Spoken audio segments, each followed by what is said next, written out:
بدعات و خرافات لسم تکړی سورة یاسین وایا سپاری خلکو له ورکه قرآن ختم وکه دیګونه باندې که مولیان راوله سورة فاتحې ختم وکه سورة یاسین ختم وکه په دې بدعات و خرافاتو پورې نښتي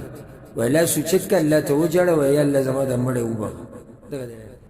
د هغې نه بعد حدیث دی وعن معقل بن یسار رضی الله عنه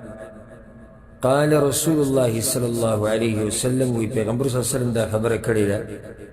اقرأوا سورة یاسین علی موتاکم تاسو کې چې کوم خلک مرګ ته نږدې شي او زنکدن پي نو سورة یاسین لولئ په هغوی باندې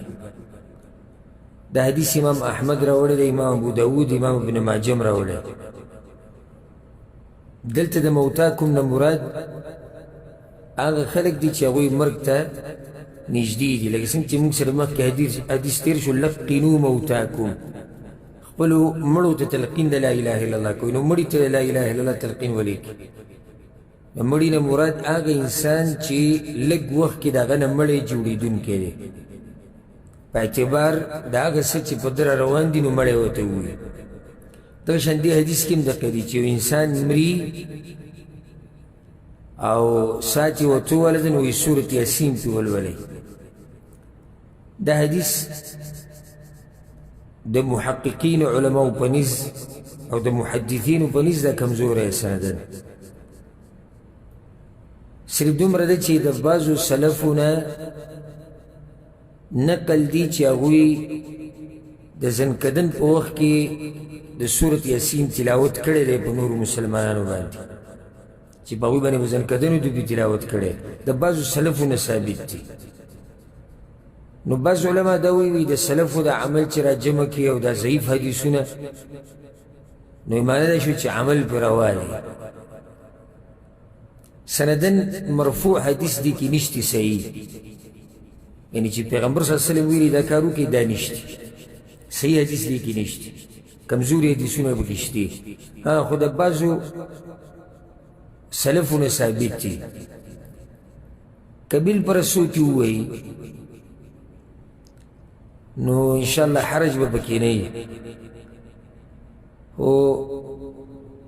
دا خبره یاده ساتئ یوه چې ولې سورة یاسین ویلی کېږي دې ټیم کې نو جواب دا دی چې سورة یاسین کې د آخرت تذکره ډېره او ان اصحاب الجنة اليوم في شغل فاكهون هم وازواجهم في ظلال على الارائك متكئون لهم فيها فاكهة ولهم ما يدعون سلام قولا من رب رحيم نو دیزی کې چې دا قسم آیتونه واوري چې جنت تذکره وکړي د الله نه به دې امید پیدا شي د جهنم آیتونه د الله نه به وویریږي مخکې موږ سره حدیث تېر شوی چې پیغمبر صلی الله علیه وسلم هغه ځوان پسې ورغی مړ کېدو چې نو پیغمبر صلی الله علیه وسلم ورته څنګه حالات دې څنګه دي وایي امید هم ساتم او یېرېږم پیغمبر صلی الله علیه وسلم ورته وایي چې په دې مقام کې په سا وتو په وخت کې الله چاته را دوه خبرې نصیب کړي د الله نه امید او د الله نه یره نو الله وله ورکوي هغه څه چې د څه امید ساتي او په امن کې ساتي د هغه څه نه چې د څه نه یېرېږي نو سورة یاسین کې د جنت تذکره هم ده د جهنم هم ده دغه شان سورة یاسین کې په دویم پیر د راپاسېدو تذکره ده نو ځکه وایي دا دغه ټیم کې ویل پکار دي بله مسله دې روایت کې دا دي چې سورة یاسین په هغه چا ولولئ چې په هغوی زنکدني دا پکې نشتي چې قبر له ځو به سورة یاسین تلاوت پې کوه اوس یو سړی ژوندی دی سورة یاسین اوري او ته د هغه په مخکې لولي نو بیا هم دا خبره عقل یې مني عقل یې مني چې هغه د ایتونو نه فایده اخلي ایمان یې ډېرېږي امیدونه د الله نه ډېرېږي یېرېږي د الله نه اوس یو سړی د خاورو د ډېري لاندې پروت او سورة یاسین پې که لولي دې څه فایده ده نو دا نه په صحیح حدیث کې شته او نه دا د سلفو طریقه ده نه دا د دې څلورو امامانو نه ثابت دي چې ته قبر له ځاو هلته سورة یاسین لوله په مړي باندې دې باره کې منګړت روایت ډېر زیات دي څوک سورة یاسین ووایي نو د مړي نه قبر عذاب ختم شي او بلکې ټولې مقبرې نه عذاب ختم شي دا ټول منګړت روایت دی اکثر نو دا زمونږ په دې علاقو کې چې دا خلک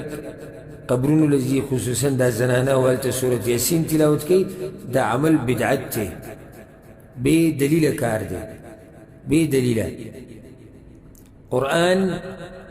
دا د ژوندو دپاره نازل شوی دی چې ژوندي ته فایده وایلي او ځان پې پوه کړي نو تلاوت یې نه کوي ځان له تلاوت نه کوي ګوره نه پې ځان پوه کوي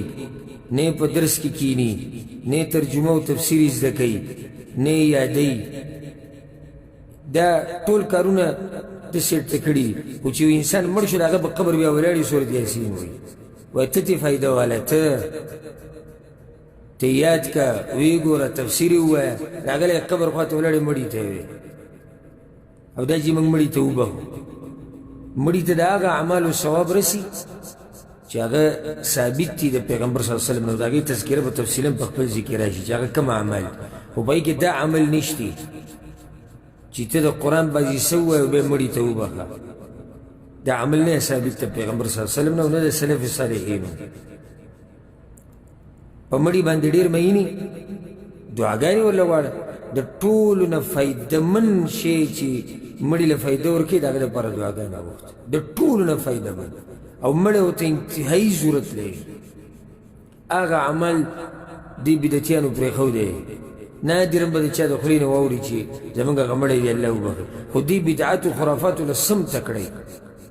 سورت یاسین ووایه سپارې خلکو له ورکه قرآن ختم وکړه دیګونه باندې که مولیان راوله د سورې فاتحې ختم وکړه د سورت یاسین ختم وکړه په دې بدعاتو خرافاتو پورې نښتي وایي لاس اوچت که الله ته وجاړه وایي یا الله زما دا مړی وبخه دغه دی نه کوي کوم عمل چې ثابت دی د قرآن او د حدیث نه دعاګانې غوښته او الله یې قبلوي او فایده ترې میلاوي هغه عمل هغه دوی شاته غوزار کړی او کوم عمل چې نه دی ثابت د پیغمبر نه او د سلف صالحینو نه هغې له یې زور ورکړی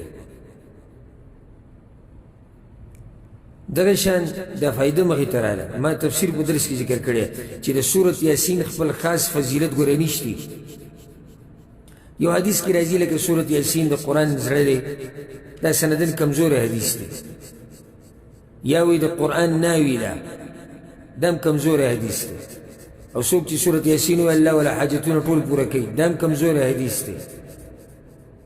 او د دې سورت یاسین دا ختمونه دا ټول بدعات دي سورت یاسین وایه تاسو د سورت یاسین تلاوت نه منع کوي خو خاص فضیلت یې نه دی ثابت چې د هغې د لاسه دی پرې نورو سورتونو غوره شي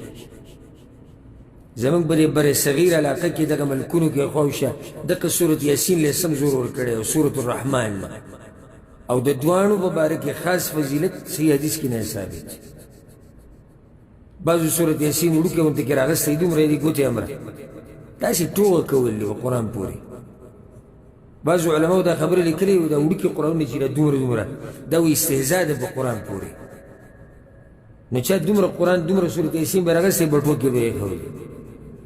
هغه به اودسمات زی ته وړي هغه به د ډمتوب زی ته وړي هغه به هر زی ته وړي وایي چې دې د لاسه په ما باندې غم او مصیبت نه راځي قرآن دې دپاره خو نه دی چې ته یې په بټوو کې ګرځوه یا صرف د ګاډي په سجمو ږدي چې اکسیډنټ نه کېږي هسې ټول هغه خپلې فایدې سوچ دی چې زه صرف په دنیا کې د مصیبت نه بچ شم بس دا سوچ نشتی چې الله راضي شي یا آخرت دی یا قبر عذاب دی صرف چې دنیا کې ما ته مصیبت را نشي بس ښځو ته به زر ټلیفون وکړي د سورت یاسین ختم وکوي دا ختمونه نشته په شریعت کې